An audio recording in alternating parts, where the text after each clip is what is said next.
নমস্কার, আরও একটি নতুন ভিডিওতে আপনাদের আরও একবার স্বাগত। আজকে আমি আলোচনা করব যে তুমুল প্রত্যয় নিয়ে আলোচনা করব। তুমুল প্রত্যয় আমাদের অনুবাদের সময় ব্যবহার করা হয়।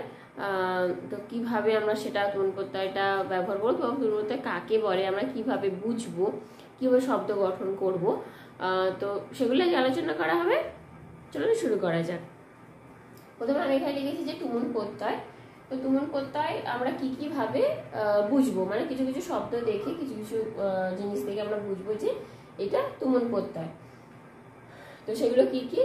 যে পান করিতে বা পান করার নিমিত্ত, দিতে বা দেবার নিমিত্ত, দেখিতে বা দেখিবার নিমিত্ত, যাইতে বা যাইবার নিমিত্ত প্রভৃতি নিমিত্ত অর্থ বোঝালে নিমিত্ত বোধক ধাতুর উত্তর তুমুল প্রত্যয় হয়। নিমিত্ত অর্থাৎ জন্য অর্থ। যেমন কিনা আমি পান করতে চাই, বা আমার পান করার ইচ্ছা, বা পান করার জন্য আমি যাচ্ছি, মানে এই ধরনের যখন শব্দগুলো অনুবাদের সময় থাকে তখন আমাদের সেখানে তুমুল প্রত্যয়টা ব্যবহার করতে হবে। এবং তুমুল প্রত্যয় কিনা কোন একটা শব্দ যোগ তুমুল, এইভাবে তো আসে। এটা তুমুল প্রত্যয় তুমটা সেই ধাতুর সঙ্গে যোগ হয়, কোন একটা ধাতু তারপরে যোগ তুমুল, এইভাবে আসে। সমান সমান একটা যে শব্দ সেটা লিখতে হয়। তো সেই জায়গায় শুধু তুমুল প্রত্যয়ের কিনা তুমুল প্রত্যয় তুমটা থাকে, ঠিক আছে। এছাড়া কি তুমুল প্রত্যয়িত শব্দ অসমপিকা ক্রিয়া এবং অব্যয় শব্দ, অর্থাৎ অসমপিকা ক্রিয়া আমি আগেই আলোচনা করেছিলাম যে যেটা কিনা সম্পূর্ণ হয় না, যে ক্রিয়াটার পর আর একটা ক্রিয়া থাকে। তো আগের ক্রিয়াটা অসমপিকা ক্রিয়া এবং অব্যয় শব্দ, অর্থাৎ তার কোনো পরিবর্তন হবে না। তো কিছু তুমুল প্রত্যয়ের রূপ আমি এখানে দেখিয়েছি কিভাবে হচ্ছে। যেমন হন যোগ তুমুল, তাহলে এটাকে এই যে তুম আসবে, ঠিক আছে, তুম আসবে, তাহলে কি হলো হন্তুম, ঠিক আছে। এই তুমটা এলো হন্তুম।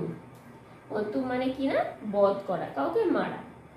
এরপর হচ্ছে হস যোগ তুমুল, তাই হস যোগ তুমুল করলে কি হবে হসিতুম, মানে কি না হাসা।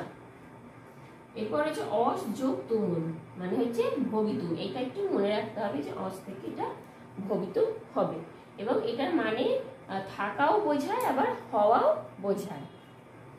এরপর হচ্ছে ক্রীড়া যোগ তুমুল সমান সমান ক্রীড়িতুম, যে ক্রী ধাতু, তাহলে তার অর্থ কি হচ্ছে খেলা করা। পরেরটা রয়েছে কিনা গই যোগ তুমুল, তাহলে কি হচ্ছে রূপটা গই যোগ তুমুল সমান সমান গাতুম, অর্থাৎ কিনা গান করা।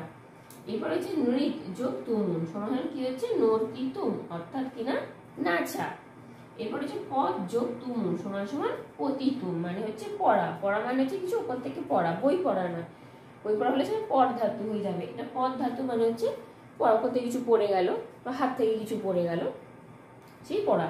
তো এখানে আমি কয়েকটা রূপ দিয়েছি তুমুল প্রত্যয়। এরপরে আমি অনেক রূপ আপনাদের তুমুল প্রত্যয় দিয়ে দেবো। আচ্ছা, এরপরে আমরা দেখব যে তুমুল প্রত্যয় দিয়ে আমরা কিভাবে অনুবাদটা করব, ঠিক আছে। চলুন দেখি কিভাবে আমরা অনুবাদটা তুমুল প্রত্যয় দিয়ে করি। তো এবার আমরা দেখব যে তুমুল প্রত্যয় দিয়ে আমরা কিভাবে অনুবাদ করি। তো আমি এখানে লিখেছি যে অনুবাদের সময় ইচ্ছা বোঝালেও তুমুল হয়। এর আগে আমি বললাম যে নিমিত্ত, করার নিমিত্ত, যাইবার নিমিত্ত, নিমিত্ত মানে জন্য, এই অর্থ বোঝালে তুমুল প্রত্যয় হয়। এছাড়া ইচ্ছা বোঝালেও কিন্তু তুমুল প্রত্যয় হয় অনুবাদের সময়। তো এখানে আমি লিখেছি দুটি বাক্য। প্রথমে এটা কি আছে যে মোহন জল পান করার জন্য গেল, ঠিক আছে। তাহলে কি হবে, যে জন্য বোঝাচ্ছে বা নিমিত্ত বোঝাচ্ছে, এটা অনুবাদ করলে তুমুল প্রত্যয় দিয়ে কি হবে, এবং জলম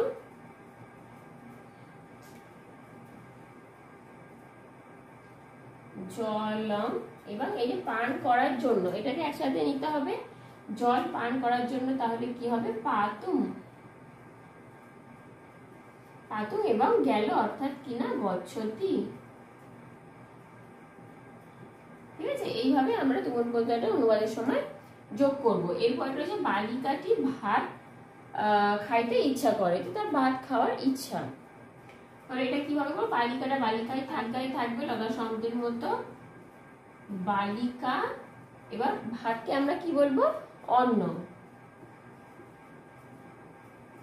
অন্নম এবং খাইতে ইচ্ছা, খাইতে ইচ্ছাটাকে ওই জায়গাটা তুমুল প্রত্যয় আনতে হবে। তাহলে খাওয়াটার সঙ্গে তুমুল প্রত্যয় ভোক্তুম,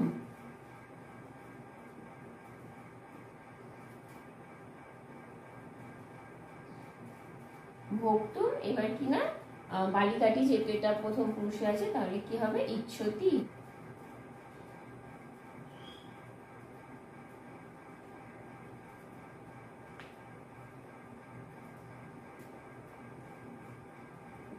ভাত খাইতে ইচ্ছা করে।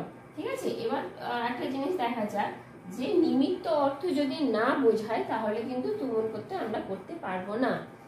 যেমন কিনা আমি তাকে পড়িতে দেখিলাম বা দেখেছিলাম, আমি তাকে পড়িতে দেখেছিলাম বা দেখিলাম। তাহলে এখানে আমি আর তাকে, এখানে দুটো কিন্তু কর্তা থাকছে, এবং এই যে আমি কি করছি দেখছি, আর সে অর্থাৎ তাকে যাকে দেখছি সে পড়ছে।